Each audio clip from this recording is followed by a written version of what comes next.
To Paul's mindset and attitude for selling. In this video that you're going to watch, it's a cold call. It's a live cold call with a for sale by owner or seller. And what I want you to pay attention to is how I develop and build chemistry with this for sale by owner.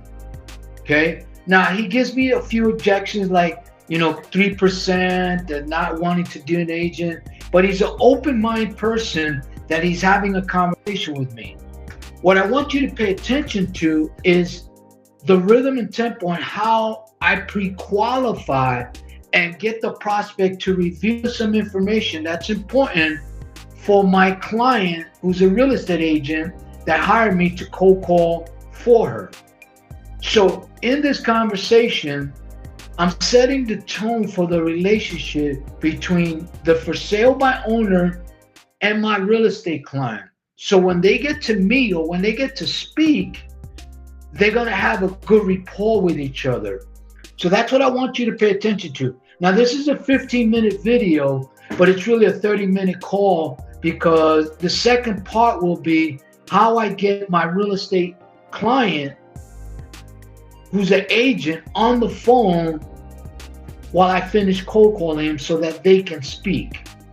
But this is part one. I wanted you to see how I pre-qualify them, how I pre-qualify the for sale by owner, how I get the for sale by owner engaged in the conversation, how I ask certain questions, how I make certain statements. And that's what really selling is all about, is conveying a powerful message that the prospect, in this case, the for sale by owner, needs to hear, needs to feel, so that they can see value not only in me, but in my client, who will be the agent getting the listing from this for sale by owner. So buckle up, pay attention, watch the video to the end, smash the like button, share your comment, subscribe, and then apply what you learn. Now, for the live cold call with a for sale by owner.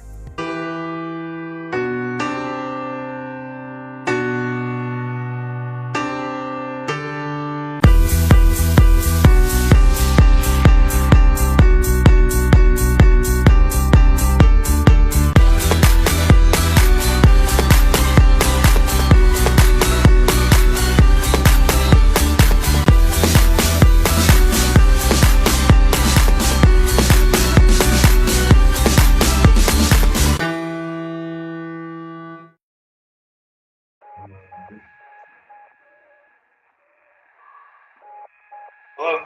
Hi, Eric? Yes. Hey, good morning. My name is Paul Cruz. How you doing, sir? How's it going? It's a great day, regardless of the politics, if you know what I mean. How's it going, man? How can I help you? Yeah, I'm calling about your property at 4117 Vecina. I don't know how to pronounce it, so forgive me. Panisa Place? Benisa? Yeah, Benisa, yeah. Yes. Okay. Now it's because I'm always looking at the assessor's office. So you have 3 bedrooms, 2.5 baths, and it's approximately 2,300 square feet. Is that correct? That is correct. Okay, and you're asking $399? I actually just dropped it to $390. $390? Okay. All right. 390. All right. Do you mind? You're calling from where again? Well, I'm Paul Cruz with Paul Cruz Sales Agency. I'm not a real estate agent, so I just want to be clear with that. But I do work with very high-end agents nationwide, depending on where they're located and stuff like that. You know what I mean?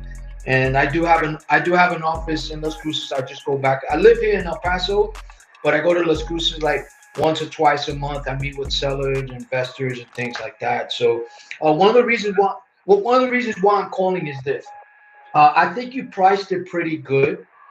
I think we can help you get that price. And the reason why I'm saying that is because one of my clients, you might know who she is. She's a real estate agent there in Las Cruces for 33 plus years. She was an attorney for 10 years in real estate. She's been involved in over, I think, 1,200 plus deals in 33 years that all funded, commercial, land, water, right? So she has a lot of experience. She's 82 years old. She's got more energy than me. But she always targets certain places and certain properties that she knows she can sell. So she hires me to call people because I actually deal with the investors. So she will like the opportunity to meet with you, show you, what the strategies we use together combined to save you a lot of time and money where you don't have to deal with window shoppers, tire kickers, and looky-loos, and get you the best pricing available. Like right now, it's a two-story house. Is that correct? Yes. And it was built in 2010? Yes. Are you the original owner, or are you a second owner or third owner? No, I'm the second owner. Second owner? Okay. All right. And do you have any mortgage on it? Do you own it free and clear? No, I have a mortgage on it. Okay, you have a mortgage? Okay. All right. All right. Because she did some preliminary analysis on it just based on what she saw. And like I said, the price goes between 327 to 385 around there without even looking at it. Did you do any work to it? Any additional work that may add a little more value to it? No, I mean, the house has always been there. We've maintained it and stuff like that, done the repairs, did the water filtration system and stuff like that. So. Okay. All right. So you didn't add anything to it. Okay. And like the water filtration and the water tank, things like that. Okay, water tank, water filtration. Okay. How long ago did you do that? Well, I rented it out, say about 2 years ago. About 2 years ago? Okay. So you actually live in the house, or is it a rental property? No, I just rented it out. That's the reason why. I don't know if you saw it on Zillow or how you yeah. saw it. So right now I'm doing it for sale by owner. I'm really not looking at doing those 2-year lease to own or whatever. What I'm looking for is like, hey, if somebody brings me a buyer, I'm willing to do the 3% to whoever. But right now, I mean, I have a good tenant in there, so I'm just kind of. Oh, so you have that's even better because it doesn't say that on there. That's why I sound kind of shocked. So you have. On Zillow, are you sure? Unless I overlooked it, because I intend to do that sometimes. So you have how much do you charge in rent there? So right now it's $2,200. Well, $2,195. $2,195, and how long has the tenant been there? He's going on 2 years this September. Oh, 2 years? And did he re-sign the lease? So right now I'm pretty much listening because they're debating about releasing. If not, my leasing agent has people that would be interested in leasing it anyway. Okay. So this is even that's where right now, like that was the understanding, and that's why I put it on the notes and stuff like that. Because my tenant's actually worked with me, and all I had to do is give him at least a 3-day window. Okay, that's fine. In emergencies, he says he's willing to do a little bit less, but he's working with me as far as like people seeing it. I've had a couple people go see it and stuff like that. I got you. It's definitely like I keep an eye on the market and stuff like that, so that's why that's the reason why I did the most recent drop of like 10K. I got you. Okay. I see where it's at. I'm like, I kind of listed it high initially, just for that reason, because I didn't want to be able to drop. And I think right now, probably within the area where I want to be, like you were saying. Yeah, I think actually this changes all the thing because I deal with investors on a daily basis. So the investors I deal with, they're looking for cash flow and equity, right? That's the smartest thing to do, right? Which I'm sure that's why you did it. But a buyer is different because when you deal with a buyer that's looking to live in the place, they may be making income, but the debt to equity ratio is not good. So I don't really focus on those types of buyers because, I like to make moves quick and get deals done quick that are valuable and effective. Because if not, they go, right. You see what I'm saying? So what I do is I deal with investors, and my client that's been with me, I've been with her for 2 years. Like I said, she's got a lot of experience. And it might have been my fault because I usually communicate to her what I see, but I might have overlooked the notes that it has a renter. So that changes the game. We might be able to even pull off a little bit more. Here's how I get my sellers or the sellers a little bit more money when they usually list it with my client. Because what I do, and most people do, what I do that most people don't do, is when they ever do a public showing, you get a lot of window shoppers, tire kickers, and looky-loos, and then you spend a lot of time and money there, right? And you don't want to do that. So what I do is I usually set up one private showing for a specific hour and time where I get 2 or 3 qualified buyers or investors, and I start to pull market them, and then they bid the price up. This is a perfect situation for yours, where they may negotiate a less rent for the for the tenant, which might save them money, and then maybe try to get a better price with you. But that'll give you more leverage because you could get more than probably 390. In my personal view, don't quote me on that yet. We will have to look at it and see some of the things.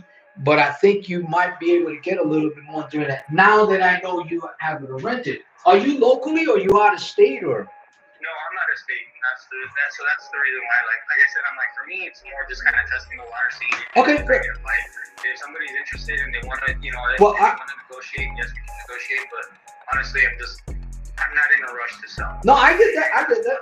Well, and I'm sitting out on a 14-year note on it. So. Right, I got you. No, I got you. But you're selling it for a reason, right? You want to get out of it. Well, it's just because of the distance. Yeah, I know. I'm looking at utilizing that money and then probably buying some other property out here closer to me. Well, where are you located at? I'm in McAllen, Texas. Oh, you're in McAllen, Texas? Okay, because I'm in El Paso, Texas. So you could have you considered doing a 1031 exchange when you buy another property?